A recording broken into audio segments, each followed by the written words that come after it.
नमस्कार, आपका स्वागत है। आप देख रहे हैं लाइव मीडिया न्यूज़। अभी आप देख सकते हैं कि मैं हूं गर्दनी बाग और गर्दनी बाग धरना स्थल पर बिहार के लाल ने रचा इतिहास को सपोर्ट करने के लिए हमारे साथ बाबा हैं।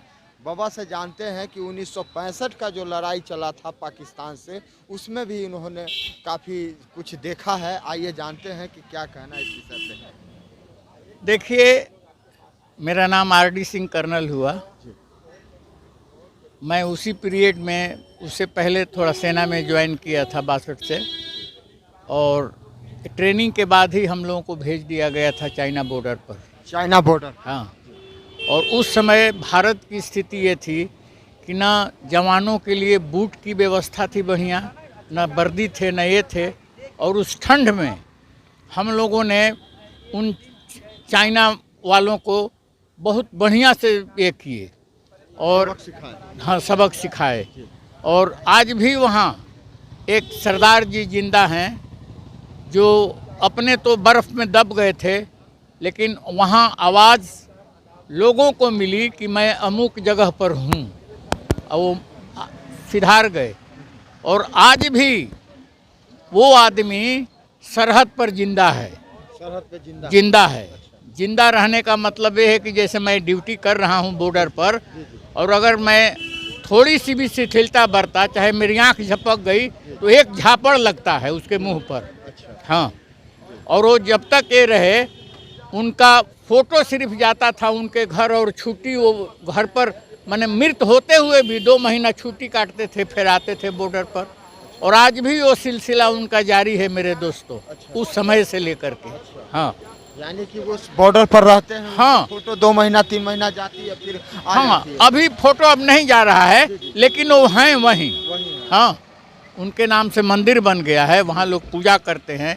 तो बात है कि उस समय भारत की स्थिति सेना में उतनी अच्छी नहीं थी, बहुत सी कमियां थी। लेकिन आज तो इसमें वो शक्ति आ गई है कि इसके साथ कोई टिकिए नहीं सकता है। इसीलिए मैं तो लोगों से यही कहता हूँ कि हर कर्म अपना किया है ऐ वतन तेरे लिए, दिल दिया है जान भी देंगे ऐ वतन तेरे लिए। कौन कहता है आसमां में सुराख हो नहीं सकता, एक पत्थर जरा तबीयत से उछालो तो यारों। तो हम लोगों के अंदर जो जज्बात है आज भी नौजवानों से कम नहीं है। हमने तो खाली सुना, एक आदमी ने बताया कि ऐसे ऐसे एक आदमी इतना किलोमीटर पैदल चल करके आए हैं, ये उनका धरना है। तो हम ये भी एक प्रेसे में हैं, तो इनको लेकर के हम कहें कि चलो बेटा चलते हैं, ज़रा देख लेते हैं क्या है नहीं है। तो आए तो चलिए, आप लोगों से भी दीदार हुआ और ये है। और देखिए, इस देश के संविधान में बदलाव की ज़रूरत है। आप एक प्यून चपरासी की जब वैकेंसी निकालते हैं तो उसमें देते हैं कि इसका क्वालिफिकेशन मैट्रिक होना चाहिए, ये होना चाहिए, वो होना चाहिए। लेकिन एक जनप्रतिनिधि चुनने के लिए जिसको देश और दुनिया चलाना है, उसके लिए कोई क्वालिफिकेशन नहीं हो। उम्र 22 बरस कोई उम्र होती है? जिस दिन संविधान बना था वो है। आज मेरे सोच है कि 35 बरस से पहले कोई चुनाव ना लड़े, क्योंकि आदमी मैच्योर्ड होता है 35 बरस के बाद। वो सोचता है कि मैं ऐसा करूंगा तो लोग क्या कहेंगे, लेकिन इन लोगों को तो कोई ऐसा है नहीं। तो इसीलिए ये सब चीज़ें संविधान में आपके बदलाव की ज़रूरत है। आप अपना जनप्रतिनिधि होते हुए अपना वेतन आयोग बना लेते हैं। संविधान में बदलाव की जरूरत है, तो संविधान में तो सरकार ने जब जब चाहा तब तब बदलाव किया। तो क्या संविधान बदल देना चाहिए? 200-300 बार तो इसकी बदलाव हो चुका, अब क्या बदलिएगा इसमें? जो जितने जैसे सुधार हुए हैं, हाँ। तो इसमें भी ये सुधार होना चाहिए। हाँ। मेरे कहने का मतलब है कि पढ़े लिखे लोग, आज लोग क्या है, ये मूर्खों का लोकतंत्र है। बिल्कुल। हम इसको लोकतंत्र नहीं, हम इसको लूटतंत्र मानते हैं। अगर वास्तविक में जनप्रतिनिधि ठीक होते तो आज देश की ये स्थिति नहीं होती भुआ। लेकिन इसीलिए मेरा कहने का मतलब है कि इनका क्वालिफिकेशन होना चाहिए। ये अपना पे निर्धारित कर लेते हैं, तो ये अपने आधार पर क्यों निर्धारित करते हैं? मेरा कहने का मतलब है कि जिस प्रतिनिधित्व कानून के तहत आप चुने जाते हैं, एक वार्ड कमिश्नर, वार्ड पार्षद, दूसरे लोग, जितने भी लोग हैं, उनका भी तो इसी प्रक्रिया से चुनाव होता है। मुखिया बनता है, ये है। लेकिन उनके लिए अब कोई कुछ व्यवस्था नहीं है। तो उनको पेंशन नहीं तो आपको पेंशन क्यों?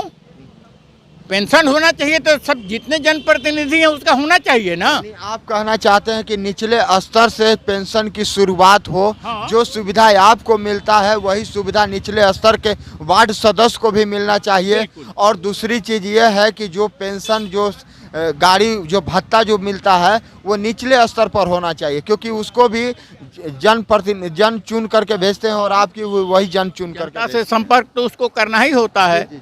इसीलिए ये सारी बातें हैं।